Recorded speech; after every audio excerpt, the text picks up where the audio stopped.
Assalamualaikum warahmatullahi taala wabarakatuh. Bismillahirrahmanirrahim. Alhamdulillahirabbil alamin. Wassalatu wassalamu ala asyrafil anbiya'i wal mursalin. Sayyidina wa habibina wa syafi'ina wa maulana Muhammadin wa ala alihi wa sahbihi ajma'in. Rabbana la 'ilma lana illa ma 'allamtana innaka antal 'alimul hakim. Rabbi shrah li sadri wa yassir li amri wahlul 'uqdatam min lisani yafqahu qawli. Yang hormati segenap para bapak-bapak, para asatidz yang hadir di majlis ilmu ini, semoga langkahnya panjenengan menuju majlis ilmu ini Allah berkahi dalam hidupnya, Allah jadikan wasilah sehat akhir batinnya, dan kelak ilmu-ilmu yang menyelamatkan kita semua dan nanti. Amin Allahumma. Di bulan kemarin kita masuk kepada pembahasan yang dibawa hadis Rasulullah yang datangnya dari Abu Hurairah yang menjelaskan 3 perkara yang menyelamatkan, 3 perkara yang membinasakan, 3 perkara yang meninggikan derajat, dan 3 perkara yang bisa menghapus dosa-dosa bagi orang yang mengamalkannya. Kemarin, di bulan kemarin kita sudah membahas 3 perkara yang menyelamatkan. Apa saja 3 perkara yang menyelamatkan? Pertama adalah takut kepada Allah, baik di dalam keadaan sendiri maupun ramai banyak orang. Takutlah kepada Allah. Jangan hanya takut kepada Allah ketika banyak orang. Banyak kita lihat ketika maulid Nabi, ya Nabi salam alaika, nangis. Pas di rumah ingat kepada sirah Nabi, biasa saja. Ini tidak baik. Kalau bisa nangis di banyak orang, maka harus lebih nangis lagi ketika sendiri. Ketika banyak orang kita bisa menghayati, maka ketika sendiri mesti lebih menghayati. Lebih lagi, mendalam lagi, karena sudah tidak terganggu oleh orang lain. Ini yang kemudian ketika maulid Nabi, ketika berdoa bersama, ketika istighosah, banyak orang istighosah di lapangan nangis ya. Tapi sendirian sholat nggak nyampe 3 menit. Seharusnya ketika sendirian takutnya kepada Allah lebih dalam lagi, karena tidak terganggu oleh siapapun makhluk yang ada di sekitarnya. Terus yang kedua, sederhana di waktu fakir maupun kaya. Sederhana. Tapi kenyataannya sekarang semakin bertambahnya pundi-pundi kekayaan, berubah pola hidupnya. Sehingga dulu punya pendapatan 2 juta sudah cukup, sekarang 10 juta malah banyak utang. Kenapa? Pola hidup yang berubah. Semakin pendapatannya tinggi, pola hidupnya berubah makin tinggi. Padahal ketika sederhana seperti kemarin waktu punya pendapatan 2 juta, sisihkan untuk investasi dunia dan akhiratnya. Yang ketiga, adil di dalam keadaan senang maupun dalam keadaan marah. Adil. Tapi kenyataannya kadang kalau keadaan senang dikasih, tapi keadaan marah, walaupun dia punya hak, kadang ditahan. Hak-haknya ditahan.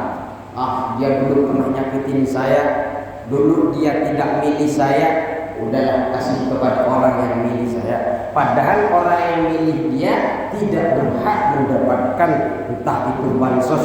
Contoh mudah. Terus yang bisa menghancurkan, pertama adalah yang sangat kikir. Kalau cuma kikir, memiliki sifat kikir, contoh panjenengan punya harta, Allah berikan kenikmatan banyak harta, pergi ke masjid kebetulan bawa uang, pas ngelihat apa? Biasanya kan Jumat jalan, tromol jalan. Dari saku ngasih nggak ya. Dasar memang manusia punya rasa yang namanya apa? Punya apa tadi? Pelit. Sehingga tarik ulur. Tapi ketika rasa pelit itu ada dan dia tetap ngasih, maka dia tidak termasuk menjadi orang yang pelit. Kenapa? Karena rasa pelit yang ada di dalam dirinya tidak diikuti. Yang bisa binasa, yang bisa celaka di sini ketika punya sifat pelit kemudian diikuti. Ada dorongan hawa nafsu, ngasih enggak ya, padahal yang mau dikasih 2.000 rupiah. Tapi tarik ulur, namanya sifat manusia.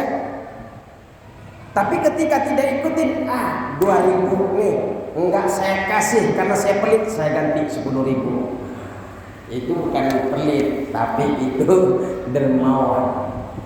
Terus itu bisa membinasakan. Yang kedua, mengikuti hawa nafsu yang inna nafsa la'ammaratun bisu. Mesti nafsu itu membawa kita kepada yang namanya kejelekan. Nafsu seperti anak kecil, ketika diturutin semua diminta apa? Habis beli ini minta yang satunya lagi. Satunya belum dipakai main, minta lagi. Itu nafsu. Tapi ketika kita tegas, hari ini tidak boleh minta apa-apa. Nah, dia memang walaupun nggak mau ngomong, tapi anak itu diam. Nafsu ketika tidak dituruti, diam walaupun ngambek. Kenapa? Nafsu latifni, nafsu itu seperti anak kecil. Yang ketiga, ujub, takjub kepada dirinya. Yang ketiga itu bisa kagum seseorang, kekaguman seseorang kepada dirinya. Ketika bercermin, ternyata saya memanglah tampan walaupun sudah tua. Ternyata saya ini berotot. Kagum kepada dirinya, takjub. Apa takjub yang dimaksud di sini? Memandang dirinya dengan sempurna,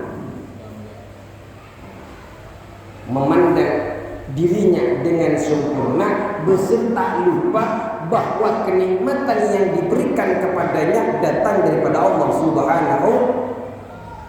Kalau kemudian dia takjub kepada dirinya, tapi tahu bahwa itu datangnya dari Allah, itu bukan serta-merta dikatakan ujub. Jangan-jangan dia tahaddus bin nikmat. Allah berikan nikmat, alhamdulillah Ustaz, hari ini anak saya bisa lulus di UI. Alhamdulillah Ustaz, pertolongan Allah. Ingin nyampaikan anaknya cerdas, anaknya berprestasi, tapi semuanya ini prestasi ini datangnya dimudahkan oleh Allah Subhanahu. Itu tidak ujub. Yang ujub itu menyandarkan kepintaran kepada anaknya, menyandarkan kebaikan hanya kepada anaknya, lupa bahwa kebaikan, kecerdasan, kepintaran semua itu datang daripada Allah Subhanahu wa taala. Kalau tahaddus bin nikmah memang ada dalam Al-Qur'an, mesti kita sampaikan. Tahaddus bin nikmah. Sombong itu kadang ada yang diperbolehkan, sebagaimana waktu bulan kemarin ditanya, sombong ada yang diperbolehkan. Dalam keadaan apa? Dalam keadaan berperang. Kalau kita berperang membela agama Allah dalam keadaan tawadhu, ya kan Pak? Monggo silakan kotanya dulu. Memang harus perang, bunuh itu para kufar. Allahu Akbar, berangkat bawa cerita ya, seumpamanya Pak. Terus sekarang wa amma darajatuh, adapun yang meningkatkan derajat, ada 3 perkara yang meningkatkan derajat. Kalau kita pengen derajatnya kita tinggi di dunia, lebih-lebih di akhirat, 3 perkara ini mesti kita lakukan. Apa saja? Yang pertama adalah fa'ifsya'us salam, menyebarkan salam. Bagaimana menyebarkan? Maksudnya menyebarkan salam ini idharus salami bainan nas, menampakkan salam di antara manusia, bi an tusallima ala man araftahu wa man lam ta'rifu, dengan cara engkau mengucapkan salam kepada orang yang engkau kenal maupun orang yang enggak kau kenal. Orang yang kita kenal ataupun orang yang tidak kita kenal, yang penting udah pakai peci dan sarung. Tetapi kalau sudah gambarnya begini Pak, jangan langsung manggil salah. Jadi yang kalau sudah pakai peci, pakai sarung, nah itu mesti sudah tanda-tandanya orang muslim. Assalamualaikum Pak Ketua DKM, Assalamualaikum Pak RT, Assalamualaikum Pak RW. Ucapkan salam. Orang yang mengucapkan salam itu tadi Pak RT, Pak RW, Ketua DKM udah kenal. Kalau pagi-pagi lari ke sana, ke danau, kayaknya ada danau di pojok sana. Bukan danau apa? Taman. Danau kecil. Lari. Ada orang yang pulang duha, Assalamualaikum. Lari lagi, Assalamualaikum. Menyebarkan salam bisa meninggikan derajat di sisi Allah Subhanahu wa taala. Dan di sisi manusia akan terus bersebar. Terus tinggi derajatnya. Panjenengan keluar rumah, lihat orang-orang di pinggir rumah ngumpul, lewat Assalamualaikum. Tapi sekarang sudah berubah. Dulu ketika bertemu membiasakan bismillah, membiasakan salam. Tapi sekarang ketika naik motor cukup begini. Padahal yang dianjurkan, yang diajarkan oleh agama adalah mengucapkan salam. Naik motor, klakson tit. Apakah salam sudah tergantikan dengan begini? Tit. Ya mending ketimbang nggak nyapa sama sekali. Sehingga jadi fitnah. Ini punya perasaan, punya masalah apa sama saya sama dia kok nggak nyapa, padahal karena buru-buru dipanggil bosnya. Jadi sudah berubah sekarang. Jadi nyapanya bukan lagi assalamualaikum, bukan lagi halo, cukup begini. Terus yang kedua adalah wa'amut ta'am lidhaifi wal ja'i, memberi makan kepada tamu dan orang yang lapar. Biasakan Pak kalau ada tamu, terutama tamu jauh, suguhin makan Pak. Minimal suguhin air. Kalau di dalam tradisi kami itu masih bertahan sampai sekarang itu di kampung kami. Itu kalau ada tamu Pak, tamu itu tidak boleh pulang sebelum makan. Dulu sampai sekarang masih berlaku. Jadi ketika ada tamu sudah sibuk, minimal ada mie, ada telur disuguhkan. Yang penting sudah menyuguhkan, menghormati tamu, silahkan mau pulang, mau masih mau ngobrol silahkan. Amat ta'am, harus membiasakan diri, dan ini amalan-amalan daripada para nabi. Nanti kita akan bahas. Dan ini juga tanda-tanda orang yang haji mabrur. Ketika ditanya oleh Rasulullah sallallahu alaihi wasallam, ditanya oleh para sahabat kepada Rasul, apa tanda-tanda haji mabrur wahai Rasul? Di antaranya adalah it'amut ta'am. Orang itu setelah pulang dari haji biasa memberikan, suka dermawan di dalam memberikan makan kepada orang lain yang du'afa, yang tidak mampu, yang kelaparan. Maka itu adalah tanda-tanda hajinya mabrur. Enggak usah mahal, nasi uduk, Ketika panjenengan jalan ngelihat satpam, belikan. Mana sudut 6.000, 7.000, yang pakai telur 10.000, udah pakai orek aja deh. Insya Allah Allah Subhanahu wa Ta'ala akan meninggikan derajat. Yang ketiga, wassalatu bil-laili wan nasu niyam. Salat di waktu malam sedangkan manusia dalam keadaan tidur. Manusia, para pengurus tidur, pengurus RT tidur, pengurus RW tidur seumpamanya. Ada salah satu pengurus bangun. Enggak, bukan yang tidur di sini ya. Saya lihat enggak ada yang tidur kalau di sini. Yang adanya ngantuk. belum tidur. Yang di sini enggak, nanti malam. Nanti malam bukan sekarang. Jadi nanti malam orang pada tidur, panjenengan bangun. Ya Pak Ustadz, makanya di kajian Pak Ustadz saya suka tidur karena ngamalin ilmunya Pak Ustadz biar jam 3 malam saya bisa bangun.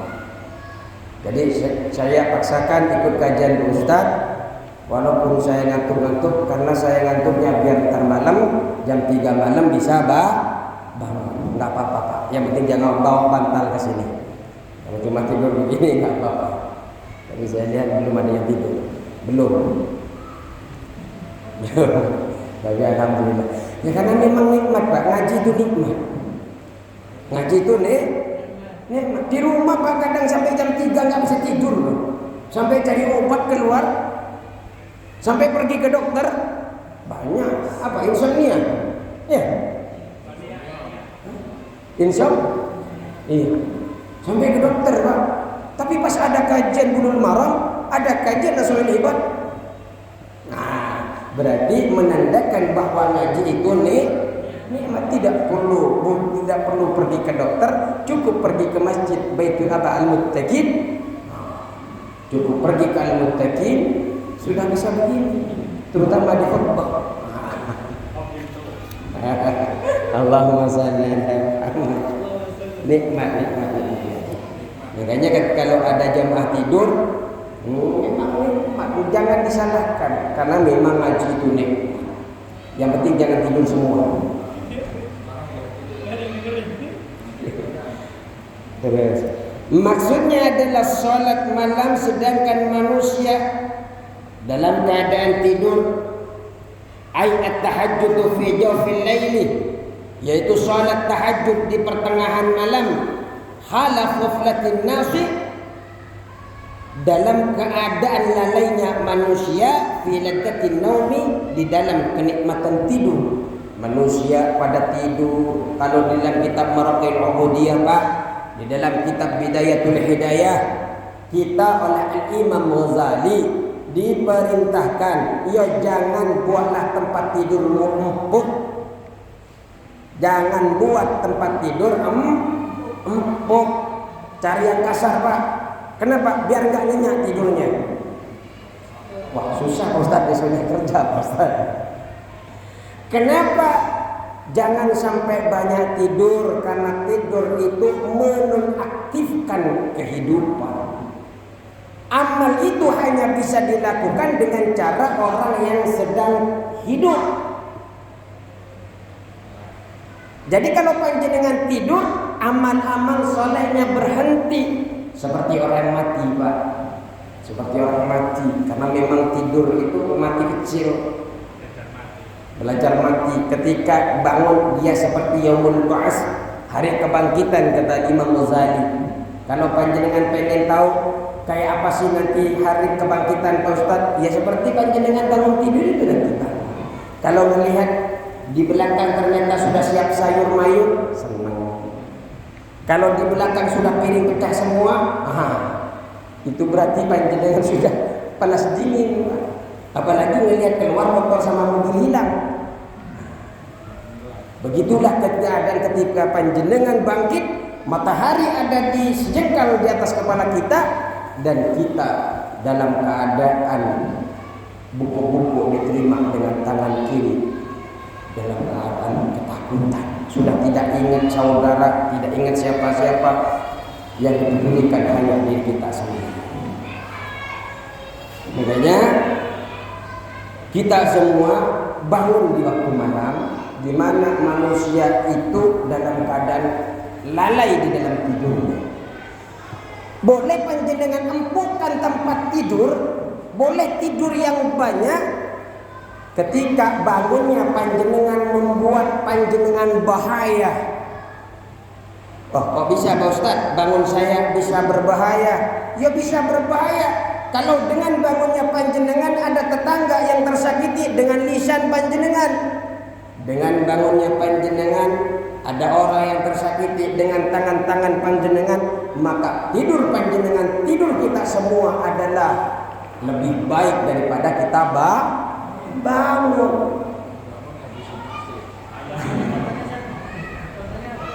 Ya kalau bangun semua dimarahi, dicaci maki, lebih baik tidur minimal. Kenapa? Ketika tidur dosa-dosanya tidak bertambah, tidurnya menjadi pahala. Kenapa? Karena tidak mengganggu orang lain. Makanya ibadahnya orang tidur itu Pak, hanya orang yang tidak bisa beramal soleh ketika waktu bangun. Makanya dikatakan, saya berpuasa Pak Ustaz, terus saya ingin ibadah puasa yang paling sangat dianjurkan oleh kita semua adalah tidur. Kenapa? Tidurnya orang berpuasa adalah mendapatkan pahala. Ibadahnya orang puasa bukan tidur Pak, ibadahnya orang puasa bangun malam, baca Al-Quran, sedekah, zikir. Kalau tidak bisa berbuat baik, ibadah paling enak adalah tidur. Tapi ibadahnya puasa bukan tidur. Ini malah ketika puasa sambil nunggu buka puasa dari subuh sampai sore, hikmah puasanya nggak kena. Makanya Pak, kata Imam Ghazali menganjurkan kepada kita sehari semalam jangan lebih 8 jam. Jangan lebih 8. Ketika engkau hidup 60 tahun, maka engkau telah menghilangkan 20 tahun sia-sia hanya buat tidur. 20 tahun hanya buat tidur. Terus, berarti kalau ingin derajatnya tinggi, 1, menyebarkan salam. 2, it'am berbagi makanan. Yang ketiga,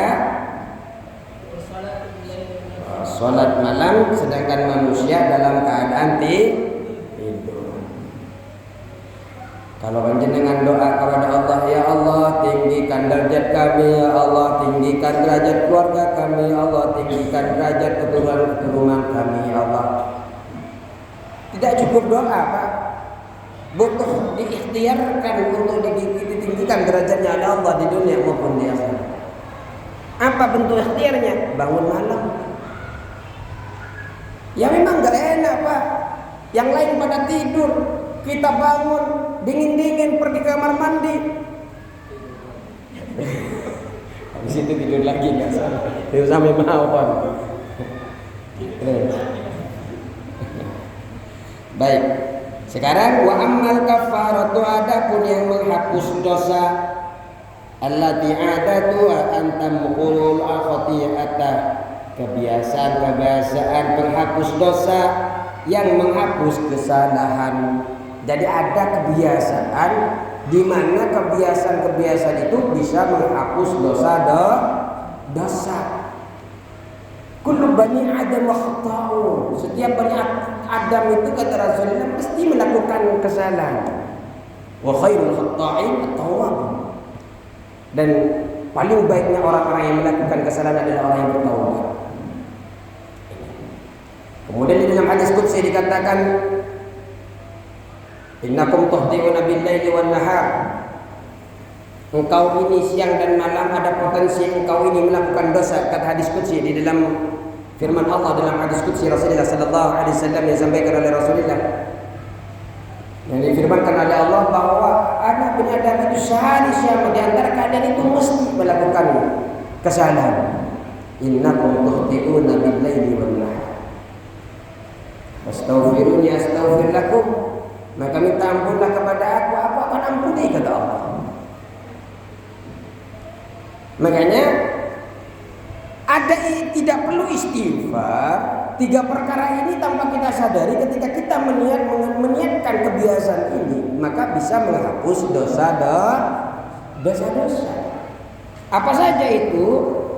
Yang pertama adalah faishbahul wudu'i fi syabarati, menyempurnakan wudu di dalam waktu yang sangat dingin. Anggota tubuh yang wajib terkena air ini kan 4. Yang wajib terkena air ada 4. 1 wajah, 2 tangan, 3 kepala, 4 kaki. Tapi ketika panjenengan dingin, panjenengan disempurnakan wudunya, cuci tangan. Setelah cuci tangan kalau panjenengan nyela-nyela jangan begini, Pak. Yang diajarkan oleh agama begini. Malah panjenengan kalau sebelum sholat begini tidak diperkenankan oleh Rasulullah. Ada dalam hadisnya. Jadi panjenengan begini. Nggak boleh begini sebelum sholat, apalagi sebelum sholat. Jadi kalau mau menyela-nyela ketika cuci tangan begini dalam wudu. Kemudian tamadmadah, kumur-kumur, istinsyak, menghirup air. Kemudian panjenengan wudu sempurnakan sampai ke sini, bukan hanya kepada yang wajib hajat. Terus kalau tangan mengikuti kitab Hidayatul Hidayah sampai ke pergelangan atas yang dianjurkan oleh Imam Ghazali. Kenapa? Karena perhiasan yang akan dipasangkan kepada orang-orang di ahli surga sampai di mana tersentuhnya air wudu. Di kaki juga, bukan hanya kepada 2 mata kaki, sampai ke apa? Di atas mata kaki ini pergelangan kaki, pergelangan betis. Biar semua menjadi bukti terkena air itu. Dan ketika wudu, Pak, usahakan jangan cepat-cepat dihilangkan airnya, jangan dikibas-kibaskan. Ini perkara-perkara yang mesti kita jauhin. Sangat tidak dianjurkan sekali ketika ada wudu kemudian cepat-cepat dikeringkan. Berarti panjenengan, kata Imam Ghazali, panjenengan termasuk orang yang cepat-cepat ingin hilang kebaikan-kebaikan daripada wudu. Biarlah kering sendiri. Kalau memang betul-betul sangat perlu untuk dihilangkan, menghilangkannya dari sebelah kiri dulu. Jangan pakai anduk. Jadi kalau bisa sampai kering sendiri. Nah, semakin lama air itu tidak kering di wajah kita atau di tempat mana saja yang terkena wudu, semakin lama wudu itu bertahan di dalam diri kita. Kalau secara kita terlepas dari hadas kecilnya, ya sudah terlepas, sudah selesai. Artinya kita walaupun kering atau tidak, tetap boleh sholat karena hadas kecilnya sudah selesai. Tapi bertahan wudunya, selagi air ini masih ada bekas ibadah di dalam diri kita. Orang yang cepat-cepat menghilangkan wudu, maka dia sangat, kata Syekh Nawawi, pengen cepat-cepat hilang itu ibadah-ibadah. Terus, jadi itmamul wudu fi waqti siddatil bardi bi ayati bi sunanihi. Jadi menyempurnakan wudu di waktu sangat dingin dengan cara melakukan kesunahan-kesunahan yang ada. Bagaimana? Kalau mengusap kepala tidak cukup dengan biasanya kalau kita madzhab Syafi'iyah kan cukup begini. Cukup hanya minimal 3 helai rambut. Taruh dulu peci ke belakang, maju, ke belakang, mundur, maju. Tapi enggak usah ditambah cantik. Cukup mundur, maju dihitung 1. Mundur maju lagi dihitung 2. Mundur. Jadi setiap mundur sama ke depan dihitung 1. Bagi yang punya rambut. Tapi yang nggak punya rambut ke belakang sudah dihitung 1, 2, 3. Sempurnakan etika di dalam wudu. Sebenarnya dengan 3 minimal ini sudah sah. Yang penting rambutnya ada di kepala. Karena rambut ada yang tidak di kepala, Pak. Panjang sampai ke sini, sampai ke punggung, terus air wudhunya ditaruh di sini, tidak sah. Karena yang ada di dalam madzhab Syafi'i itu, yang ada di dalam kerotian kepala, rambut yang ada di kepala. Kalau panjenengan ingin diampuni dosa-dosanya oleh Allah Subhanahu wa taala, silahkan wudhunya diperbagus, disempurnakan dengan sunnah-sunnahnya dilakukan semua. Yang kedua, wa naqlul adami ilal jamaati, dan melangkahkan kaki menuju sholat jamaah. Jadi panjenengan Pak datang ke sini mau melaksanakan sholat berjamaah, tanpa panjenengan sadari langkah demi langkahnya sudah menjadi sebab musabab diampuni dosa-dosanya oleh Allah Subhanahu wa taala. Bagaimana Pak Ustaz kalau pakai motor? Di situ kan langkah melangkah. Ya, roda beroda berarti. Setiap roda berputar diampuni oleh Allah Subhanahu wa taala karena menuju untuk melaksanakan sholat berjamaah. Motornya nggak punya dosa. Jadi motor itu Pak seperti pisau. Motor itu seperti pisau. Kalau motornya dibawa ke masjid, maka menjadi sabab musabab mendatangkan pahala. Kalau pisaunya buat nyembelih kurban, maka dengan sebab pisau itu bisa mendatangkan pahala. Pisau dibuat buat potong sayur-sayur untuk beri masakan kepada suami, maka pisaunya bisa mendatangkan pahala. Tapi sebaliknya, pisau itu kalau dibawa ngerampok, dibawa began, dibawa membunuh, sabab musabab daripada pisau menjadi wasilah mendatangkan maksiat. Sama dengan motor. Cuma memang kalau bisa Pak jalan kaki. Saya kan nggak bisa saja dari Tambun ke sini jalan kaki. Harus berangkat sejam sebelumnya. Terus wantidharus sholati ba'da sholati, dan menunggu sholat setelah sholat. Makanya panjenengan seperti panjenengan nih Pak, niatkan dalam hati panjenengan bukan hanya taklim, bukan hanya i'tikaf. Biar double pahalanya, sudah ikut taklim, sudah ikut taklim. Yang kedua, panjenengan niat i'tikaf. Yang ketiga, niat menunggu sholat yang akan datang. Panjenengan niat sekarang setelah maghrib sambil duduk ingin nunggu sholat isya. Proses dari panjenengan duduk sampai waktu isya datang, di situ tanpa terasa menjadi wasilah diampuni dosa-dosa oleh Allah Subhanahu wa taala. Liyusalliha fil masjid wa misluhu intidar kulli khairin, melaksanakan sholat di dalam masjid dan seumpamanya menunggu kebaikan itu adalah menunggu apa? Tiap-tiap kebaikan. Ya panjenengan nunggu sambil duduk.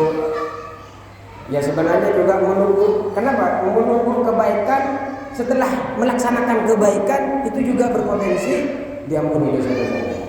Jadi panjenengan ini setelah melaksanakan sholat, kemudian panjenengan nunggu datangnya sholat. Makanya nanti setelah sholat isya niatkan lagi nunggu waktu subuh, walaupun panjenengan dalam keadaan tidur. Yang penting niatnya menunggu. Setelah waktu subuh selesai, panjenengan niatkan menunggu datangnya waktu sholat zuhur. Setelah sholat zuhur niat lagi datangnya sholat asar. Walaupun sambil kerja, walaupun sambil panjenengan nonton TV, niatkan. Apalagi panjenengan di masjid sambil nunggu mendengarkan taklim. Makanya ada 4 perkara yang kemudian lebih baik dari sholat, yang lebih baik daripada sholat sunnah, Pak. Yang pertama adalah taklim. Taklim ini lebih baik daripada sholat sunnah. Panjenengan enggak duha tapi taklim, ini lebih baik. Yang kedua adalah panjenengan zikir, baca qiraatul membaca Al-Qur'an, membaca tasbih, ini lebih baik juga. Tapi urutan nomor 2 setelah taklim.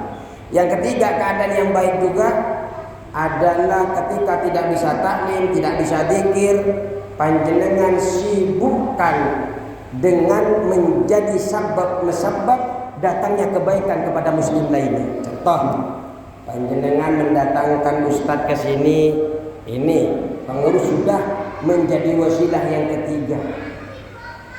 Panjenengan sudah dapat semua nih. Pertama, taklim dapat. Yang kedua, panjenengan zikir.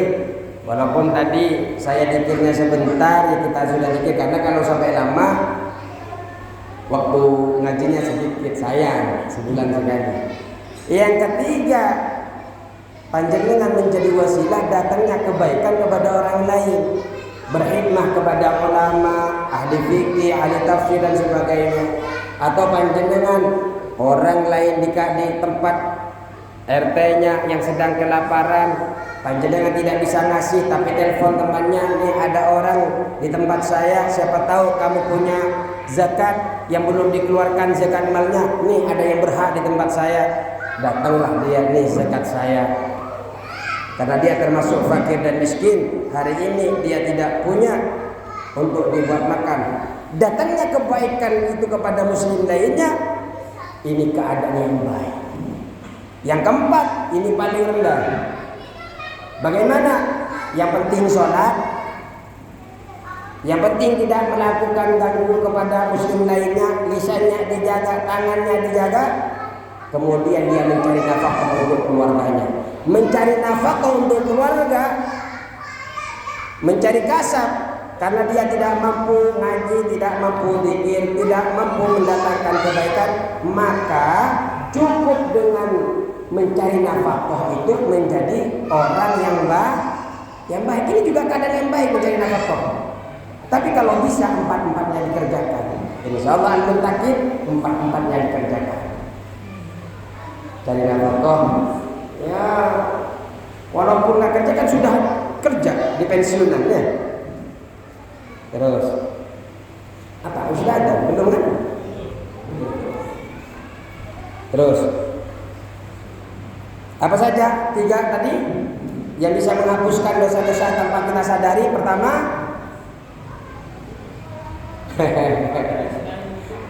menyempurnakan wudhu, yang mendatangkan sunnah-sunnahnya dalam wudhu. Terus yang kedua, ya melangkahkan kaki untuk melaksanakan sholat berjamaah. Yang ketiga, menunggu sholat setelah melaksanakan sholat. Ketika panjenengan sholat Pak sendirian di rumah, usahakan iqamah. Walaupun etika dalam panjenengan sholat dalam kitab Hidayatul Bidayah, Al-Imam Ghazali tetap menganjurkan ketika panjenengan sholat sendirian jangan lupa panjenengan iqamah. Apa iqamah? Komat. Tapi kan panjenengan menunggu orang lain untuk berjamaah, adzan dulu. Setelah adzan kemudian kumandangkan iqamah. Kalau memang mau melaksanakan sholat berjamaah, ini kesempurnaan etika di dalam melaksanakan sholat. Jadi jangan langsung panjenengan duhur karena sudah adzan langsung Allahu Akbar, di luar adzan dari iqamah kemudian panjenengan langsung. Walaupun sholat sendirian, usahakan panjenengan ini iqamah. Kalau memang tidak punya kesibukan, silahkan datang ke masjid atau ajak keluarga di rumah untuk berjamaah. Walaupun di rumah tetap dapat pahala kalau berjamaah 25 derajat, ada yang mengatakan 27 derajat. Di dalam kitab Bulughul Maram tetap dapat. Tapi kalau sholat di masjid sudah tempatnya yang berbeda. sudah dapat 27 atau 25 juga mendapatkan derajat tingkatan tempatnya karena lebih utama. Baik. Adzan. Ya udah dah. Kalau sudah adzan, kita sebentar buka tanya jawab. Kita akhiri dulu. Allahumma fiqil aqwamit